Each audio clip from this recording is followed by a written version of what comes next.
Ninthawi Nkhani Mmawa ndipo munindine yankhosi ndako mupayamba na imitu yake. Munali mpungwepungwe mu nyumba ya malamulo pomwe phungu wa Blantyre City South East Samia Suleiman anasinthana mawu ndi wachiwiri kwa spikala wa nyumba ya malamulo.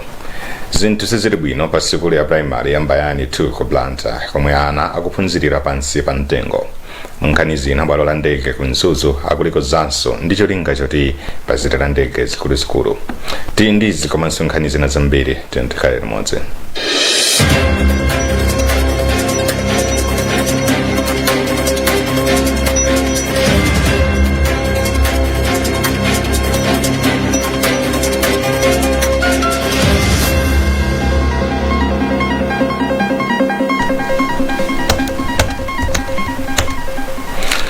Munali mpungwepungwe mnyumba ya malamulo pomwe phungu wa Blantyre City South East Samia Suleiman anasinthana mawu ndi wachiwiri kwa spikala wa nyumba ya malamulo komanso aphungu ambali ya boma.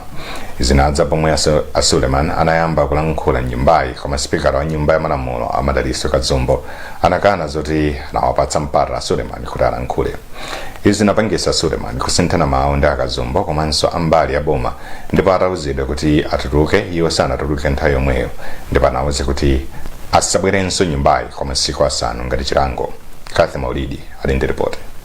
Poyamba wachiwiri kwa spikala wa nyumba ya malamulo Amadaliso Kadzombo adapereka chilango kwa Suleiman kuti asazabwere mnyumbayi lolemba sabata yamawa, koma kutsatira momwe zinthu zidalili mnyumbayo komanso momwe Suleiman amachitira, Kadzombo adaonjezera chilangocho ndipo pakadali pano awapatsa Suleiman chilango choti asabwere mnyumbayi kwa masiku asanu. Polankhula ndi atola nkhani atatulutsidwa mnyumba ya malamulo, Suleiman adati ndokhumudwa ndi zomwe zidachitikazo, ponena kuti amvetsedwa kuti spikala wa nyumba ya malamulo komanso ambali ya boma akoza zoti asamapatse mpata olankhula mnyumba ya malamulo. Iwo ati pa nthawi yomwe amafuna kupatsidwa mpata oti alankhule mnyumbayo, amafuna kufunsa nyumba ya malamulo komanso mbali ya boma ngati kuli koyenera kuti mtsogoleri wa dziko lino azinyamuka kumapita mayiko akunja kumakasaka mafuta. Malinga ndi Suleiman, zomwe mtsogoleri wa dziko lino Lazarus Chakwera akufuna kuchita pofuna kubweretsa mafuta mdziko muno ndi zolakwika, chifukwa ngati zinthu zina zingathe kusayenda bwino anthu atha kusowa ofunsa chifukwa mtsogoleri wa dziko samangidwa. Suleiman atsindika kufunika kuti azipatsidwa nawo mpata kulankhula mnyumba ya malamulo, ponena kuti iwo ali ndi ufulu ngati munthu amene akuyimira anthu akudera lawo. Koma chimene mayimira ine kuti ndilankhule ndimafuna ndifunse dziko, ndifunse boma kuti lilankhule zoona ku dziko. Zana tamva president akunena kuti akusazika kunena kuti afuna apite ku Dubai akagule mafuta aziko. Ndimafuna ndifunse kuti kuyambira liti president wa ziko akupita akagula mafuta kunja sizinachitikepo? Bungwe la WFP ndi bungwe la ku America atipasa $, kuti tigule chokudya tithandize anthu athu, akutenga ndalama imeneyo kuti azikayenda nayo. Izizi ifeyo sitilola, izizi ifeyo ngati Malawi sitilola. Mtsogoleri wa zokambirana mnyumba ya malamulo Richard Chimwendo Banda sadalankhulepo pa nkhani ndipo adatuluka mnyumbamo mogwiya kutsatira zomwe zidachitikazo. Wachiwiri kwa mtsogoleri wa dziko lino MACRA wapempha Malawi kuti azisamalira ndi kuteteza anthu okalamba. Anena izi lachisanu pamene anakagawira fetereza komanso mbewu yachimanga kwa anthu okalamba m'maboma achiradzulu ndi Zomba. Thomas Kachere wadza ndi zambiri mu ripoti ili.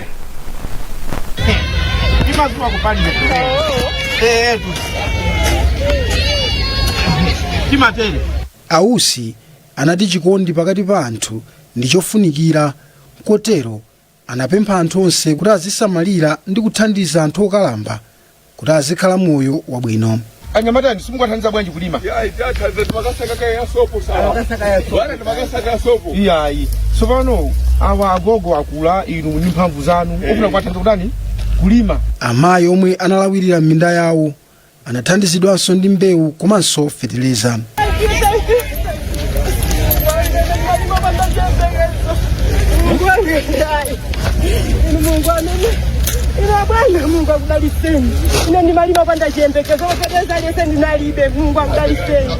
Pakadali pano Ausi auza Malawi kuti azikhala ndi chiyembekezo pamene akugwira ntchito zawo.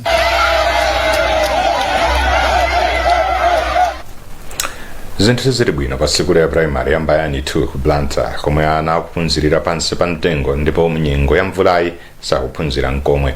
Titayendera sikuluyi tapeza kuti izi zili chomwechi kamba kakuti contractor imwe amagwira ntchito yomanga zipindazi ananyanyala zaka 7 ananyanyala makamaka zaka 7 zapitazo kamba kuti boma silimamupatsa ndalama zogwirira ntchitoyi. Komiti ya aphunzitsi ndi makolo pa sikuluyi, gulu la makolo okhudzidwa komanso kansala wa dera la Mbayani Edwin Chintuli ati ndokhumudwa ndipo akuganiza kuti boma likuzengereza kukonza mavutowa. Daniel Zimba walemba ripoti. Times yapeza kuti mwazina pa sukuluyi pali zipinda zina zongofuna kukonza mkati pansi, zina zongofuna denga ndi pansi, pomwe zina zidangomangidwa m'maziko ake. Akuluakulu ku kampani ya Vision Contractors yomwe imamanga zipindazi anakana kuyankhulapo, koma Times yapeza kuti kampaniyi idanyanyala ntchitoyi mchaka cha 2018 boma litakanika kuipatsa ndalama zogwirira ntchito monga mwa mgwirizano wawo. Ndi kuchuluka kwa ophunzira pa sukuluyi tsopano zinthu zafika povuta kwambiri zomwe zabweretsa nkhawa pakati pa komiti ya aphunzitsi ndi makolo komanso mbali zina zokhudzidwa. Inu tangoganizani, mvula ikayamba ana pa sukuluyi saphunziranso chifukwa zipinda zophunziriramo sanamalize kuzikonza. Anoyo Makumba ndi wachiwiri kwa mtsogoleri wa komiti ya aphunzitsi ndi makolo pa sukuluyi ndipo akufotokozapo. Contractor amene amachoka potisazika ananena kuti makalasi wata kusiyani manja mwane feta chokapo. Titamufuza kuti tilowese mwana ananena kuti izozo sizi kuti kuza muona nokha kuti mpanga bwanji. Kuwafusa adindo ainacha skulu apa skulu pano ahedi. Akutiuza kuti skulu yo ili manja mwa contractor. Zimene zizi ndizosokonekera koma chonsecho contractor ngakhale magadi ake pa skulu pano anawachosapo. Mmodzi mwa makolo okhudzidwa, Mai Angelina Msiyaluzu, wapempha boma kuti lichitepo kanthu mwamsanga. Ife chimene tikanakonda kuti chichitike ndicho kuti aboma akambirana ndi contractor ifwa Nkhani amanena kuti ati contractor sana ndi ndalama zake. Ndi aboma kana kugwirizana ndi contractor kuti makalasi atisegulire chifukwa zambiri zinantha pasipo ndipo kuti mabrodi alimo koma contractor akungofuna ndalama zake. Ndi ife nkhawa yathu ndi kuti aboma kana kambirana ndi contractor ampase ndalama zake anathu akhaliso kuti akhale afulu chifukwa kuti mbali ina anathu tukaphira ufulu wawo. Ndipo kumbali yake Kansala Edwin Chintuli anavomereza za vutoli koma anati akuganizira kuti boma lakhala likunyalanyaza pempho lawo pa nkhaniyi. Taesesa ifeyo menyerera nkhondo kuti mwina angotilola kuti ana nthawi ya mvula aziphunziramo talephera. Ine mwini wacho wadera limene ndakhala ndikumapita kwa meya kwaimbira Minister of Education kumangoti tikuthandizani mpana lero. Mkulu wa zamaphunziro mu mzinda wa Blantyre Clayton Tambala nawo ati akudziwa za vutoli ndipo pali chikonzero kuti mmene nyengo ya mvula yafikamo ophunzira ena pa sukuluyi asamutsidwe kupita ku sukulu ya Mbayani 1 primary komwe kuli midadada inayi 4 yomwe ati ikungokhala. Ndi mvula iyi ifeyo ngati wati kuchita manage maphunziro musite tinaona kuti andetirane nawo ana. So kumbayani 1 kuli maklasi about 4 amene sakugwiritsidwa ntchito. So while we are waiting kuti contractor akambirane amalizitse za construction chugeza ndi mvula inde kuti atapana ina zikagwiritsa ntchito maklasi nawo that's a temporary arrangement. Mphunzitsi wamkulu pa sukuluyi anakana kuyankhulapo ndipo mneneri mu unduna wa zamaphunziro anapempha nthawi kuti afunsekaye kwa adindo oyenerera asanayikepo mulomo pa nkhaniyi. Sukulu ya primary ya Mbayani 2 anayimanga pofuna kupeputsako sukulu ya Mbayani primary yomwe pa nthawiyo imasula ophunzira pafupifupi 14,000 pa chaka malingana ndi Kansala Chintuli.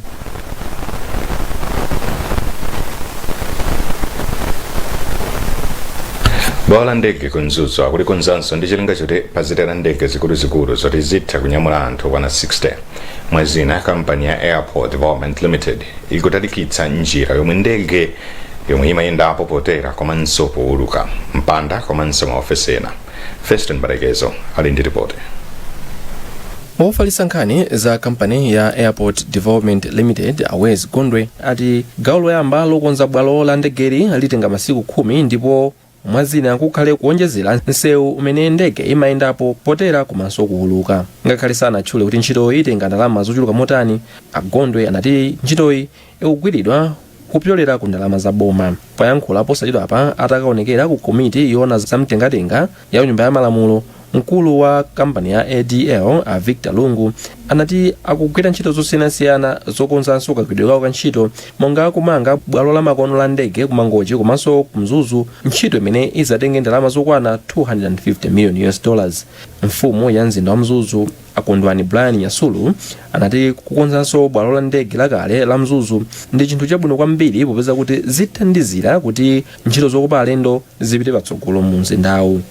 It's not the airport that we've been talking about as international, but we are extending the runway of the current one.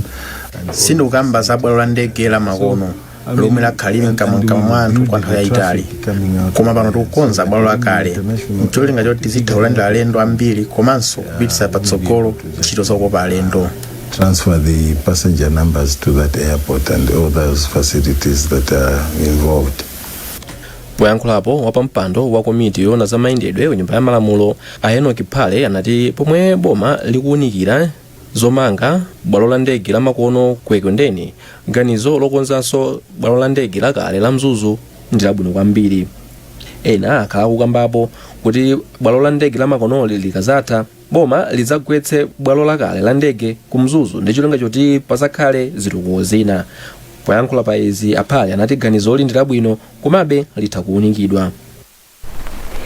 Bungwe la Mwapata Institute lati ndikofunika kugwirana manja pofuna kupititsa patsogolo ndondomeko za chakudya mdziko muno. Muzi wa akuluakulu bungwe la Mwapata Institute Anderson Gondwe wanena izi pa mkumano wa adindo osiyanasiyana mu mzinda wa Lilongwe.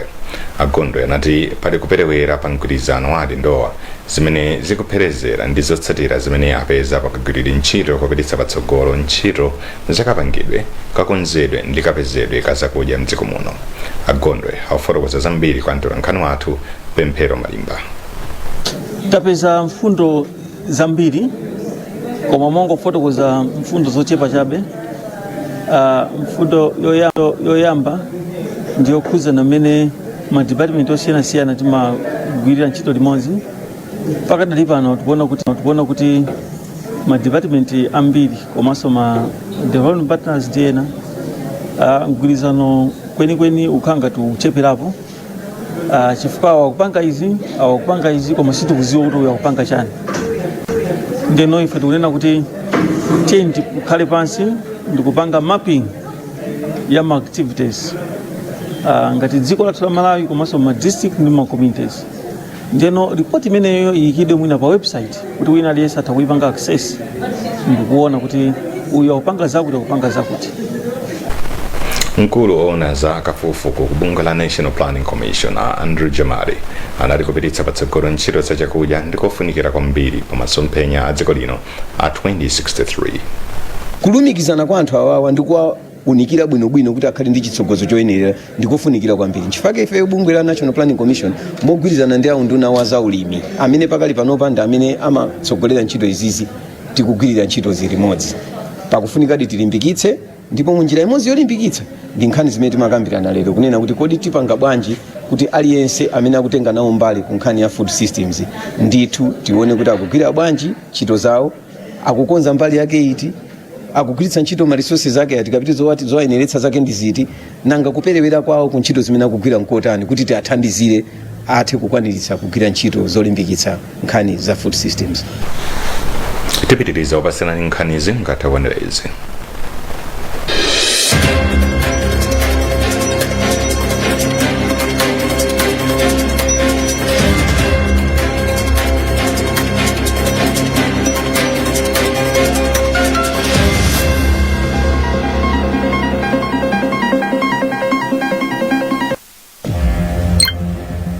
Welcome to Premier Beta. You have tried the race, now play the best. Win big with Navigator. Watch your payout soar higher and higher, but cash out before your winnings fly away. Join the fun now at Premier Beta. Beta with the best.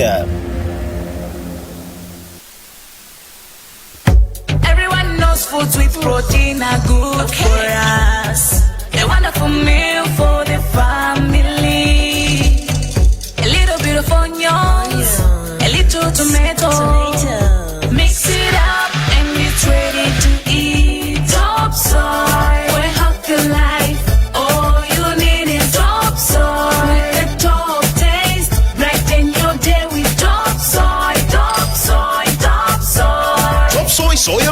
is a world-class Malawian top relish made with top quality, top taste, and top value, and is perfect when served with rice, sima, spaghetti, and so much more. Buy yours today in all wholesalers and retail shops across the country. Top soy, truly a top relish.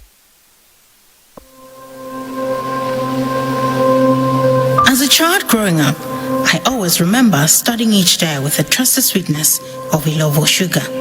The beautiful smell of zitumboa and sweet tea brought a big smile on my father's face. Mother was always there, smiling while we enjoyed our breakfast. At every family gathering, everyone was happy when Mother brought out her secret weapon, the Ilovo sugar pack. Because we all knew that the mandasi, zikomoyoyo, toba, and many other delicious foods she prepared would create lasting memories. Now that I'm grown, these stories I don't only tell my family and friends, but I let them experience it for themselves every time they have a taste of food prepared with Ilovo sugar. Ilovo sugar, the trusted brand from generation to generation. Ilovo sugar, take it, mpamvu.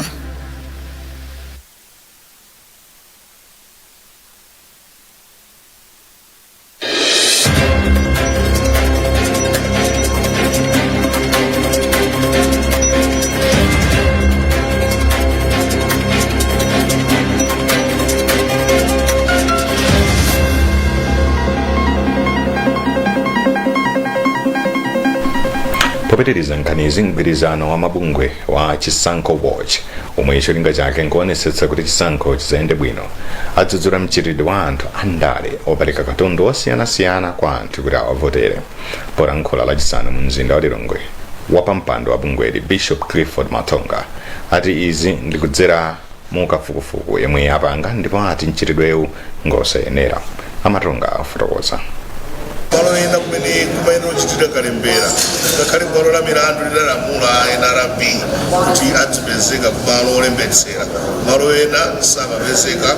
zizizi zinthu zogwetsa ulesi kuti malamulo akupangidwa koma zitikuwatsatira monga mmene zidayenera zomvetsa ulesi zobwezera anthu ena mbuyo. zimene zinazifotokozanso kuti zidayende bwino kumadera ena, kumasenters ena, zimene zachitika madera angapo ndithu mdziko muno, zimene zili zosalimbikitsa tikamaganiza zokhala ndi chisankho chovomerezeka ndi Malawi aliyense. zinthu zimene ziyenda kuziyang'anira bwinobwino, zipani sizidachite bwino, komanso mbali ina ya anthu opereka chithandizo kwa anzawo ngati mapulogalamu amtukula makomo. zimenezi zachitika m'madera okhawo amene anthu akuchitira kalembera zosathandiza, zokhala ngati kuti anthu akuakakamiza kuti akalembetse, akatero alandira mtukula makomo kapena alandira ndalama zotere. zimenezi ndi chisankho chokhala chabwino chamtendere chopanda zigubu, zimenezi zosandoeka ngakhale pang'ono. mabungwe omwe ali pansi pa chisankho watch ndi Catholic Commission for Justice and Peace, Gender and Justice Unit, Public Affairs Committee komanso MHAB.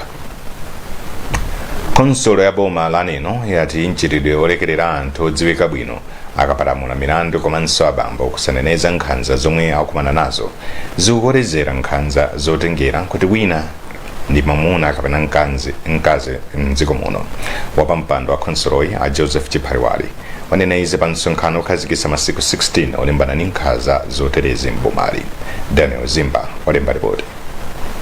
konsolo ya boma laneno mogwirizana ndi bungwe la abwenzi pa zaumoyo anakonza msonkhanowu ndi cholinga chomema anthu kuti agwirane manja polimbana ndi nkhanza zotengera kuti wina ndi mwamuna kapena mkazi mbomali. poyankhula pa mwambowu Achiphariwali anadzudzula mchitidwe olekerera anthu odziwika akapalamula milandu komanso mchitidwe wa abambo ena kukanika kuneneza nkhanza zomwe akukumana nazo m'mabanja. mwina pakati pa munamva zoti wa polisi wina wapanga zimene panelo patikuwa pa boma koma mpaka na panoko nkhani imene sinoneke tuwa kuti yapita kutia yangozizira zimene ndizopweteka mapeto ake timva kuti wapanga transfer amuyotsa kunoko muri pasitauri anthu ambiri azipanga zinthu zoyipa fanyotsa chiyungamonso pena pake sikusiri kwenda bwino kwambiri kunoko timakalipidwa bambo kati mungariana ukalipira bambo zimene bwana mwina anako sakumva koma kulipoluka uzana zako ndipita manyazi. Ndipo mmodzi mwa akuluakulu ku bungwe la abwenzi pa zaumoyo MACRA Mwanza anati bungweli ndilozipereka kuthandiza boma pa ntchito zotukula miyoyo ya anthu mdziko muno. Iwo anati kudzera mu ntchito zake zosiyanasiyana bungweli lathandizira kuti anthu ambiri mbomali adzineneza nkhanza zomwe akukumana nazo, ngakhale kuti ambiri mwa anthuwa ndi amayi. Tikutenga magawo osiyanasiyana. Choyamba gawo yoyambirira amene tikuyamba ndi community, because we understand kuti anthu amapangidwa nkhanza amakhala m'midzi mwathu momwe, madera mwathu momwe. Ndiye tikuyenera tipeze tinapanga ma structures a m'midzi onena kuti munthu aliyense amene apangidwa nkhanza azitha kupeza njira yoti akathe kuwululira nkhanza ija. So apapa in terms of referral pathway ndi intervention imene napanga apa na zinezi zimene zatipangisa zoti khani makhesi ambiri because anthu there panopaza akudziwa ano kuti tikuyenera tikanene kutiko. Malingana ndi mkulu woona kuti palibe kusiyana pakati pa amayi ndi abambo ku khonsolo ya bomali a Gertrude Mphande, chiwerengero cha anthu omwe aneneza nkhanza mbomali pofika mwezi wa Oktoba chakwera kupitirira 400 poyerekeza nthawi ngati yomweyi chaka chatha. Pamwambowu panali akuluakulu aku khonsolo, atsogoleri a ndale, mafumu, achinyamata, makolo ndi ana asukulu, ndipo uthenga unafalitsidwa kudzera mu luso losiyanasiyana kuphatikizapo mayimbidwe, magule, zitsuzo, ndakatulo ndi masewero a mpira wa miyendo. Nthambi ya immigration yati ndi malingaliro otsegula ofisi zake maboma mdziko muno pofuna kuti anthu azitha kupeza thandizo mosavuta. Commissioner wa nthambi ya Fletcher Nyirenda wanena izi pomwe amakhazikitsa ndondomeko yatsopano yomwe nthambi igwiritsa ntchito kuchoka chaka chino mpaka 2029. Mercy Matonga ali ndi ripoti. Malinga ndi Nyirenda, nthambi ilinso ndi malingaliro okhazikitsa njira zamakono ogwiritsa ntchito nzipata zake zonse za dziko lino ndi cholinga choti anthu asamadikire nthawi yochuluka akafuna kusindikiza ziphaso komanso thandizo lina loyendera. Dongosolo lomwe tapereka lero ndionena kuti ma activities amene tayika mmenemo ndionena kuti tifuna kuti aziyang'ana kwambiri kuti munthu amene tikugwira naye ntchito tinthandiza bwanji andi moyenerera motani nde zigawo zake ndi zimene zonse komanso kuti maofisa athu tithe kumaphunzitsa ukadaulo osiyanasiyana ndi cholinga chonena kuti tithe kukwanisa kupereka ntchito yoyenerera kwa Malawi. Ndipo mawu ake nduna za mdziko Akheni Zikhale Ng'oma anati ngakhale nthambi yakhala ikukumana ndi mavuto ambiri, tsopano mavuto wachepako. Ndi mmene zinalili kale panalibe ma strategic plans amene amayendetsera ma departments. Panopa president athu anatira mwawo kuti ma departments athu azikhala ndi ma strategic plan. Chifukwa chake muona immigration akhala ndi strategic plan yoyamba yamphamvu imene ipange ndondomeko zonse zoti iyenda bwanji. Ndi ifeyo pene poyambira patayamba ndi muone pakatha 5 years kuti immigration izooneka bwanji ndimene zimakhalira ndikusata ndondomeko zonse ndi ine ndilokondwa kwambiri kuti zikutsatidwa zambiri za kusintha inosomwamba kuona immigration unali mavuto ambiri zona mapassport amavuta chine chichonse mavuta chikuti panali kusintha ndi kusintha tapangaku ukupita notsopano the right direction. Nthambi ya immigration inakhazikitsidwa ndi cholinga chofuna kuthandizira anthu olowa komanso kutuluka mdziko muno ndi kupereka ziphaso zoyendera kwa iwo oyenerera. Bungwe la Malawi Communications Regulatory Authority MACRA latipereka mabiro atsopano ku nduna ona za malamulo pofuna kupititsa patsogolo chitetezo cha ufulu wa internet. Mkulu wa bungweli Daudi Suleiman wanena izi pa mkumano wa adindo osiyanasiyana mu mzinda wa Lilongwe. Pemphero Malimba ali ndi ripoti. Suleiman ati mabirowa ndi monga cyber crimes, cyber security, e-evidence ndi e-transaction komanso digital innovation entrepreneurship mchingerezi. Malinga ndi Suleiman, mabirowa aonjezeredwa pa malamulo monga Electronic Cyber Security Act ya mchaka cha 2016 amene bungweli logwiritsa ntchito. Ndi lamulo limene likutchedwa kuti Cyber Crimes Bill, lamulo limene lili kufotokozera kuti kodi ndi milandu iti imene munthu atha kupanga chifukwa chogwiritsa phone ya m'manja kapena computer. Tilinso ndi lamulo lina limene likutchedwa Cyber Security Bill, lamulo limene lili kufotokozera kuti kodi ngati dziko tidziteteza bwanji kumakina computer komanso kuti titeteze bwanji Amalawi kwina kulikonse kumene ali. Mkulu wa sukulu ya National Defence College imene ili pansi pa Malawi Defence Force, a Brigadier General Dan Kuwali, wadakukhulupirira kuti mkumanowu uthandizira kupeza njira zamakono zimene adindo m'magawo osiyanasiyana angagwiritse ntchito popititsa patsogolo chitetezo komanso chitukuko cha dziko lino. Ndiye tikufuna tione kuti kodi ubwino wa artificial intelligence ndotani, tizigwiritsa bwanji, kuipa kwake ndikotani, ndipo tingakupewe bwanji. Nkona takhala panopo kuti makadaulo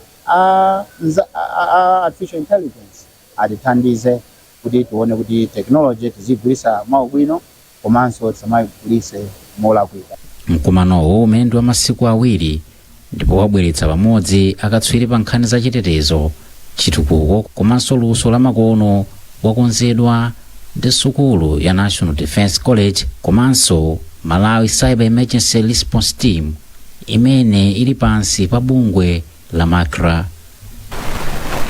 Nkhani zathu ndi zomwezi kumatisiyana na insomito yake mlani mpungwepungwe mu nyumba ya malamulo pomwe phungu wa Blantyre City South East Asomia Suleiman anasinthana mawu ndi wachiwiri kwa spikala wa nyumba ya malamulo. Zinthu sizili bwino pa sikulu ya primary yambayani 2 ku Blantyre komwe ana kuphunzirira pansi pa mtengo. Nkhani zina bwawo la ndege kunzuzu akuliko nzanso ndi cholinga choti pazitera ndege zikuluzikulu. Mali ndine Yankho Seunda.